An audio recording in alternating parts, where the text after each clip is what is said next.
കനത്ത മഴ പെയ്താൽ കടൽ കൂടുതൽ സമ്മാനങ്ങൾ നൽകും. പാറകളുടെ ഇടയിലെ ചെറുകുളങ്ങളിൽ ചെമ്മീനും മീനും ഞണ്ടുകളും നിറഞ്ഞിരിക്കും. ഒരു വലിയ കൊടുങ്കാറ്റ് 3 ദിവസം നീണ്ടു. മഴ മാറിയപ്പോൾ ജൂലിയറ്റ ഒരു കൂടയ്ക്ക് പകരം മരച്ചക്രവണ്ടിയുമായി കടൽ തീരത്തേക്ക് പോയി. ഇന്ന് മുത്തശ്ശി സന്തോഷിക്കും എന്നവൾ ചിന്തിച്ചു. വഴിയിൽ അവൾ കുട്ടികൾ അവരുടെ ചെറിയ സഹോദരിമാരോടൊപ്പം കളിക്കുന്നത് കണ്ടു. എനിക്കും ഒരു കുഞ്ഞു സഹോദരി ഉണ്ടായിരുന്നെങ്കിൽ. അവളുടെ കണ്ണുകൾ നനഞ്ഞു.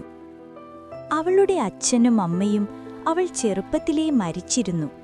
ഇപ്പോൾ അവൾക്കുണ്ടായിരുന്നത് മുത്തശ്ശി മാത്രം. കടലിനരികിലെ പാറക്കുളത്തിൽ അവളൊരു അത്ഭുതം കണ്ടു. വലിയൊരു ഞണ്ടിന്റെ കവചം.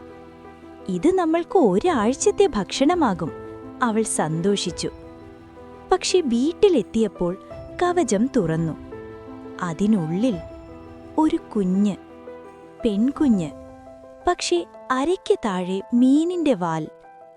മുത്തശ്ശി പറഞ്ഞു, ഇത് പിങ്കോയയുടെ കുഞ്ഞാണ്, കടലിന്റെ അമ്മ.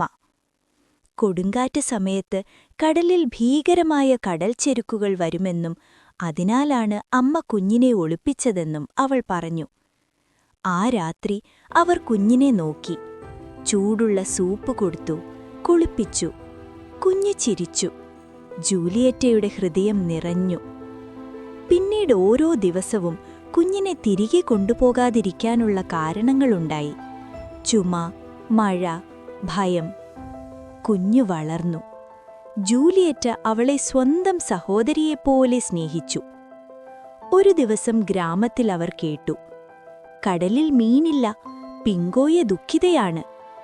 അപ്പോൾ ജൂലിയറ്റയ്ക്ക് സത്യം മനസ്സിലായി. കുഞ്ഞ് അമ്മയെ നഷ്ടപ്പെട്ടിരിക്കുന്നു. അവൾ കുഞ്ഞിനെ തിരികെ കൊണ്ടുപോയി. പക്ഷേ ഒരു കടൽ ചെരുക്ക് ആക്രമിച്ചു. അവൾ കുഞ്ഞിനെ രക്ഷിച്ച് ഓടി. അടുത്ത ദിവസം അവൾ മറ്റൊരു സ്ഥലത്ത് കുഞ്ഞിനെ വച്ചു. അമ്മ വരുമോ? അവൾ പേടിച്ചു. അപ്പോൾ കടലിൽ നിന്ന് ഒരു പാട്ട്, 7 നിറങ്ങളുള്ള തിരകൾ. അവസാനം പിങ്കോയ. അവൾ കുഞ്ഞിനെ എടുത്തു. കുഞ്ഞ് സന്തോഷത്തോടെ അമ്മയെ ചേർത്തു പിടിച്ചു. നീ എന്റെ കുഞ്ഞിനെ 2 തവണ രക്ഷിച്ചു, പിങ്കോയ പറഞ്ഞു. ജൂലിയറ്റ കരഞ്ഞു. ഞാൻ അവിടെ കാണാൻ പറ്റുമോ? പിങ്കോയ പുഞ്ചിരിച്ചു. ഓരോ പൂർണ്ണചന്ദ്രന് ശേഷം വരുന്ന രാവിലെ ഇവിടെ വരൂ.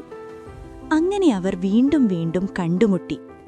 തിരകളോടൊപ്പം ഓടി, ചിപ്പിമാലകളുണ്ടാക്കി. ജൂലിയറ്റ അവളുടെ മുടി ചീന്തി.